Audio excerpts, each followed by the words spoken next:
அனைவருக்கும் வணக்கம். மீனராசிக்காரர்கள் கஷ்டத்தின் பிடியில் சிக்கி தவிக்கும் மீனராசிக்காரர்களுக்கு தூள் கிளப்பும் வாரமாக இந்த வாரம் அக்டோபர் 1ஆம் தேதி முதல் 7ஆம் தேதி வரை எப்படி அமைய போகிறது என்று பார்க்கும்போது, இந்த வாரத்தில் மிகவும் வலுவாக ராசிக்கு நீச்ச அதிபதியாக இருக்கக்கூடிய சுக்கிரன் இந்த வாரத்திற்கு பிறகு அஷ்டமத்தில் நுழைகிறாருங்க.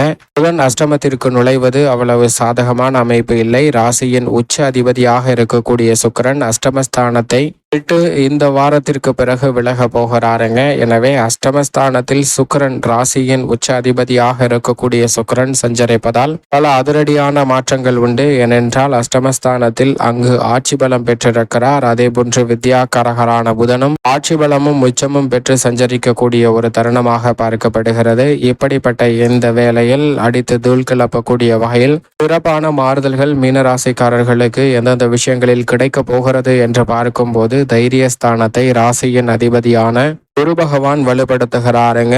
அவர் மிக விரைவில் வக்ரம் பெற போகிறார். இந்த வேளையில் நேர்கதியில் தைரியஸ்தானத்தை வலுப்படுத்துவதால் வெற்றி வாய்ப்பு மிக நுணுக்கமாக கிடைக்கும். ஆனால் சில வேளையில் அலைச்சல் அதிகரிப்பதற்கான சாத்தியக்கூறுகள் உண்டு. அலைச்சல் அதிகரித்தாலும் கூட அனைத்து விதமான பணிகளையும் நுணுக்கமாகவும் சிறப்பாகவும் செய்து முடிக்கக்கூடிய அமோகமான வளர்ச்சி நிறைந்த ஒரு தருணமாக அமைய போகிறது என்பதை குரு பகவான் தெள்ளத் தெளிவாக உறுதிப்படுத்துகிறார்.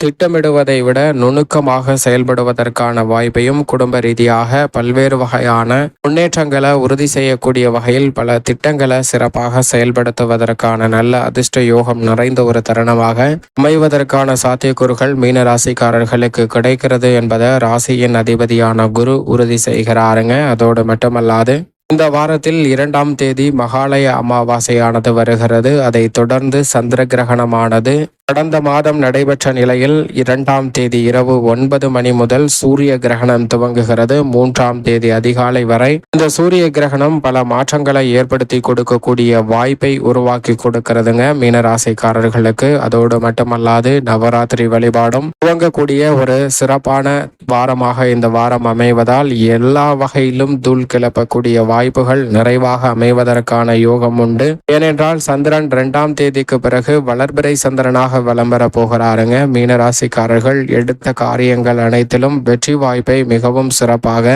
பெறக்கூடிய வகையில் அதிரடியான முன்னேற்ற வாய்ப்புகளை நிறைவாக பெற்றுத்தரப்போகிறார். இது மீனராசிக்காரர்களுக்கு நிச்சயமாக சந்திரனின் அமைப்பால் வரவேற்கத்தக்க ஒரு அமைப்பாக பார்க்கப்படுகிறது. அது மட்டுமல்லாது இந்த வேளையில் சனி பகவான் மிக வலுவாக விரயத்தில் வக்ரம் பெற்று சஞ்சரிக்கிறாருங்க. சனி வக்ர நிவர்த்தி பெறுவதற்கு முன்னதாக 7.5 சனியாக இருந்தாலும் முதல் 2 ஆண்டுகளை கடந்த சூழ்நிலையில் பல்வேறு வகையில இழப்புகள் அனைத்தையும் மீட்கக்கூடிய வகையில், இழந்த சொத்துக்கள் அனைத்தையும் மீண்டும் உருவாக்கக்கூடிய வகையில் இந்த சனி வக்ர பயிற்சியானது மிகவும் சிறப்பாக 7.5 சனி காலகட்டத்தில் மீனராசிக்காரர்களுக்கு நிச்சயமாக பல சிரமங்களை தவிர்த்து நன்மை நிறைந்த வாய்ப்புகளை இனிதாக உருவாக்கி கொடுக்கக்கூடிய ஒரு தருணமாக தான் அமைகிறது. எனவே பல்வேறு வகையான காரிய தடைகள் இந்த தருணத்தில் நிச்சயம் விலகும். பணிச்சுமை என்பது குறையும். எதிர்பார்க்கக்கூடிய சலுகைகள் நிறைவாக கிடைக்கும். சக பணியாளர்களின் ஒத்துழைப்பு சாதகமாக அமையும். திட்டமிட்டுவதை விட அலைச்சல் சிரமங்களை தவிர்த்து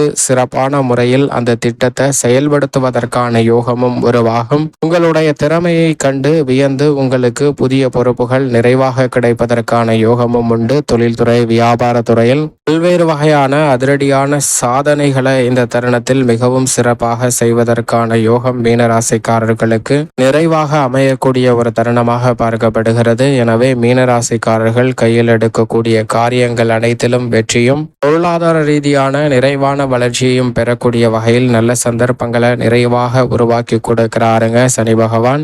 அது மட்டுமல்லாது இந்த வேளையில் நீங்கள் எதிர்பார்ப்பதை விட ஜென்மத்தில் சஞ்சரிக்கக்கூடிய ராகுவால் பல சிரமங்கள் கட்டுக்குள் வருவதற்கான யோகம் உண்டு. ஏனென்றால் ராகு மற்றும் கேது தங்களது சஞ்சார தூரத்தில் 3/4 கடந்துவிட்டன. எனவே இனி வரக்கூடிய தருணம் என்பது ஜென்மராசியில் ராகு வீற்றிருந்தாலும் கூட பெரிய அளவிலான சிரமங்களை சந்திக்க வேண்டிய சூழல் இல்லை என்பதை திட்டவட்டமாக உறுதிப்படுத்துகிறார். இருந்தாலும் கூட சில நேரங்களில் அலைச்சல் அதிகரிப்பதற்கான சூழல் உண்டு. ஜென்ம ராகுவால் சில முடிவுகளை எடுக்க முடியாமல் குழப்பமடைவதற்கான வாய்ப்பும் இருக்கிறது.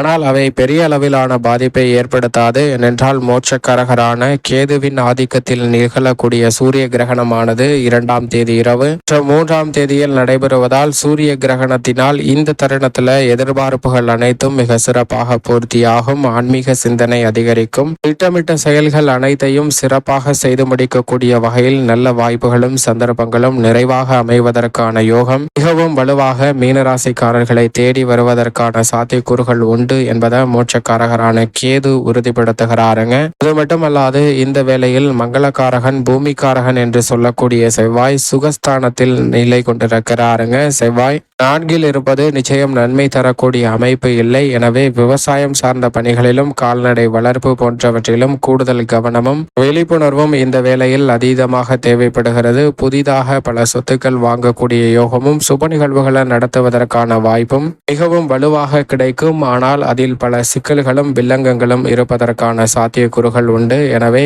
இந்த தருணத்தில் நிச்சயமாக அனைத்து விதமான பணிகள் மற்றும் செயல்பாடுகளை செயல்படுத்த முயற்சி செய்யும் போது நன்கு யோசித்து திட்டமிட்டு செயல்படுத்த வேண்டிய ஒரு காலகட்டமாக அமைந்துள்ளது என்பதை தெல்ல தெளிவாக உறுதிப்படுத்துகிறாருங்க.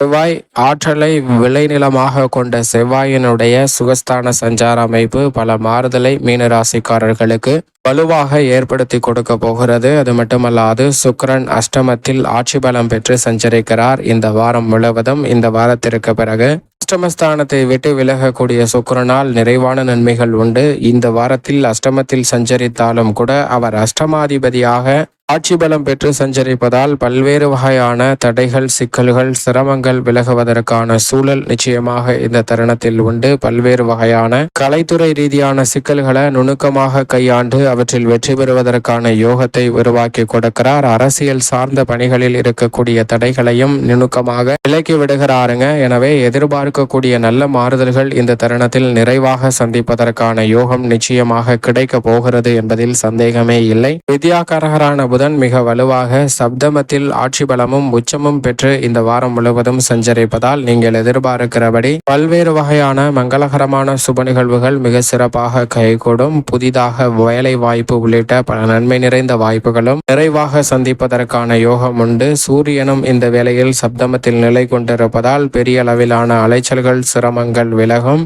எதிர்பார்க்கக்கூடிய காரியங்கள்ல தடைகள் இல்லாமல் கனகச்சிதமாக செய்து முடிக்கக்கூடிய யோகம் நிச்சயமாக மீனராசிக்காரர்களுக்கு உண்டு. பெண்மணிகளை பொறுத்த வரைக்கும் தேவைகள் அனைத்துமே இந்த தருணத்தில் நிச்சயம் பூர்த்தியாகும். மேலும் இந்த தருணத்தை சாதகமாக மாற்றிக்கொள்ள இந்த தூள் கிளப்பக்கூடிய வாரத்தில் மகாலய அமாவாசையானது 2ஆம் தேதி வருகிறது. அன்றைய தினத்தில் முன்னோர் வழிபாட்டை சரியான முறையில் மேற்கொள்ளுங்கள். அப்படி மேற்கொள்வதால் பல்வேறு வகையான தோஷங்கள் நீங்கி தங்களுடைய வாழ்வில் மிக சிறப்பான வளர்ச்சியும் முன்னேற்றமும் நிறைவாக சந்திப்பதற்கான முதன்மையான யோகம் உங்களுக்கு நிச்சயமாக கிடைக்கும். கஷ்டத்தின் பிடியிலிருந்து வெளிவருவதோடு தூள் கிளப்பக்கூடிய வகையில் பல வாய்ப்புகள் மீனராசிக்காரர்களுக்கு நிச்சயம் மிக சிறப்பாக அமையும் என்பதில் சந்தேகமே இல்லை.